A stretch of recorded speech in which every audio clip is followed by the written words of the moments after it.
तो दोस्तों कैसे हैं आप सभी। तो यहाँ पर मैं आपको डेली बेसिस पर क्वेश्चन की प्रैक्टिस करवाने वाला हूँ, जिनका भी ग्रुप डी का एग्ज़ाम है 2026 में। ठीक है, उनके लिए ये वीडियो काफ़ी हेल्पफुल होने वाला है। तो डेली मैं आपको 5 से 10 क्वेश्चन मैं डेली आपको कराऊंगा। ठीक है, और आपके सारे कॉन्सेप्ट क्लियर होंगे। ठीक है, तो एग्ज़ाम में इस तरह के क्वेश्चन काफ़ी पूछे जाते हैं। 2026 में जितने भी टेक्नीशियन हो गया, एलपी हो गया, उसमें जो एग्ज़ाम हुए हैं वहाँ पे परसेंटेज से काफ़ी क्वेश्चन पूछे गए हैं। ठीक है, बस लैंग्वेज थोड़ी चेंज हो जाती है। तो यहाँ पे क्वेश्चन में बोला है कि एक कस्बे की जनसंख्या इतनी है, वो पर डे नहीं, प्रति वर्ष 4% का इंक्रीमेंट होता है। तो बताओ 2 साल बाद कितनी होगी। तो ऐसा क्वेश्चन एग्जाम में 100% बनता है। ठीक है, तो उसकी ट्रिक क्या है। तो जो वर्तमान में जो जनसंख्या है, ठीक है, उसमें हम क्या फॉर्मूला लगाएंगे, इंक्रीमेंट कितना हो रहा है। ठीक है, 4% की फ्रैक्शन होती है। ठीक है, 4% की फ्रैक्शन होती है 1/25। ठीक है, और 1/25 का मतलब है अगर वर्तमान में जनसंख्या 25 है तो अगले साल कितनी हो जाएगी, 26। ठीक है, तो इसकी ये ट्रिक होती है, यानी हम इसमें जो मल्टीप्लाई करेंगे, हम गुणा करेंगे 2 टाइम्स 26 का स्क्वायर और 25 का स्क्वायर। यानी इस क्वेश्चन को करने का क्या तरीका है, इस क्वेश्चन को करने का तरीका है, ठीक है, ये जो यहाँ पर लिखा है। ठीक है, इसका जो अब जब आप इसको सोल्व करोगे तो आपको मिलेगा 26/25 का होल स्क्वायर। ठीक है, आप चाहे इससे कर लो चाहे इससे कर लो, पर लेकिन ये चीज़ कहाँ से बन रही है वो चीज़ ज़्यादा इंपॉर्टेंट है आपके लिए। ठीक है भाई, जो 4% का इंक्रीमेंट हो रहा है, 4% का मतलब होता है 1/25। 1/25 का मतलब है अगर वर्तमान में 25 है तो 1 साल बाद 26 होगी। ठीक है, और यही सेम चीज़ 2 साल तक होगी। ठीक है, तो इसलिए हम 25 से 26, कलर दूसरा ले लेता हूँ। ठीक है, यानी इसका क्या मतलब है। ठीक है, इसको हटा देता हूँ। इसको तो आप समझ गए होंगे, 4% का मतलब है, यानी यहाँ पर हम इसको हल करेंगे। ठीक है, और जब आप इसको सोल्व करोगे तो आपको ऑप्शन बिल्कुल अप्रोक्सीमेट कैलकुलेशन से अगर आंसर आए तो ठीक है। तो यहाँ पर आप देख सकते हो जो हमारा आंसर जो कैलकुलेट वगैरह करके जो आंसर आया है वो आया है हमारा 84 है लास्ट में, ऑप्शन नंबर डी। ठीक है, तो ये ट्रिक है इस क्वेश्चन की और काफ़ी इंपॉर्टेंट क्वेश्चन है। अब चलते हैं टाइप 2 की तरफ। अब हम आ चुके हैं टाइप 2 की तरफ। ये काफ़ी इंपॉर्टेंट टाइप है। ठीक है, यहाँ से एग्जाम में क्वेश्चन आते हैं क्योंकि एनटीपीसी का फेवरेट क्वेश्चन है और सीबीटी 2 का क्वेश्चन है। ठीक है, यहाँ पे क्वेश्चन में देखो क्या बोला गया है। ठीक है, क्वेश्चन में बोला है कि किसी एग्जाम में 46% अंक प्राप्त होते हैं, 10 अंक से फेल हो जाते हैं। यदि 52% अंक प्राप्त करते हैं तो न्यूनतम योग्यता अंकों से 8 अंक ज़्यादा प्राप्त करते हैं। तो देखो इसकी ट्रिक क्या है। ठीक है, जब हम 46% अंक प्राप्त कर रहे थे, इसको हटा देता हूँ, यहाँ पे लिखता हूँ, इसको हटा देता हूँ, 1 मिनट।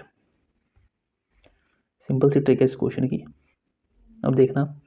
ठीक है, इसको करने का सबसे यही तरीका है।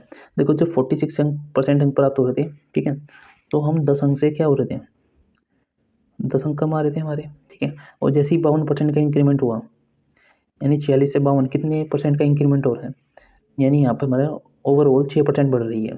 ठीक है, और अब नंबर कितने ज़्यादा फालतू आ रहे हैं हमारे, 8 नंबर फालतू आ रहे हैं। 8 नंबर फालतू आ रहे हैं, तो टोटल कितना इंक्रीमेंट हो रहा है भाई, 10 नंबर तो ये जो कम आ रहे थे, ये 10 नंबर ये बढ़ रहे हैं हमारे, और 8 नंबर फालतू आ रहे हैं।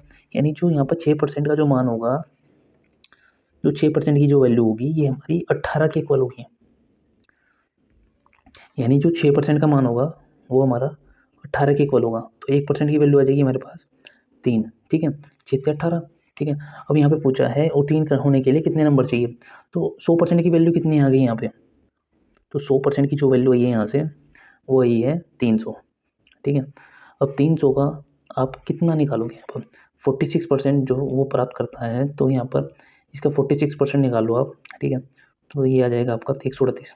ठीक है, वो 10 नंबर कम प्राप्त कर रहा था, तो 138 में 10 और जोड़ दो, ऑप्शन नंबर ए इसका राइट आंसर होगा। ठीक है, काफ़ी इंपॉर्टेंट क्वेश्चन है, काफ़ी अच्छा क्वेश्चन है, और आज भी ये एनटीपीसी हो गया, ग्रुप डी हो गया, उसमें पूछा जाता है। ठीक है, चलते हैं टाइप 3 की तरफ। अब हम आ चुके हैं टाइप 3 में। यहाँ से भी क्वेश्चन एग्जाम में काफ़ी पूछे जाते हैं और ग्रुप डी का ही मैंने यहाँ पर सवाल लिया है। अब देखो यहाँ पर जो क्वेश्चन है उसमें साफ साफ बोला गया है कि इनकम का 72% खर्च करता है, और यदि उसकी इनकम में 12% की वृद्धि होती है तो व्यय में 5% की वृद्धि होती है। ठीक है, तो पूछ रहा है कि रामू की जो पहले इनकम थी, जो वो बचत करता था, वो वेतन में वृद्धि के बाद x रुपये की बचत करता है। तो बताओ x minus y upon y into 100% का मान क्या होगा। ठीक है, देखो हमने मान ली रामू की इनकम 100 थी, खर्च वो 72 करता था, बचत 28 की थी, वर्तमान में 112, यानी 100 से इनकम होगी उसकी 112, और जो खर्चा था वो भी उसका 75.6 हो चुका है। तो 112 में से जब आप ये घटाओगे तो आपको मिलेगा 36.4। तो आपसे पूछा है कि x minus y upon y into 100% का मान, यानी y का मान 28 है और x का मान 36.4। जैसे ही क्वेश्चन में बोला है, पहले जो बचत थी वो y थी, यानी 28 उसकी पहले y के बराबर थी। वर्तमान में जो बचत है वो 36.4 वो x के बराबर है। तो ये वैल्यू इसमें रख दोगे आप और आपका आंसर आ जाएगा। ठीक है, 30% इसका आंसर होगा। चलते हैं टाइप 4 की तरफ। दोस्तों ये जो टाइप है इस पे क्वेश्चन काफ़ी अच्छे अच्छे बनते हैं। ठीक है, बच्चों को काफ़ी इजी क्वेश्चन लगते हैं और वाकई में इजी हैं भी।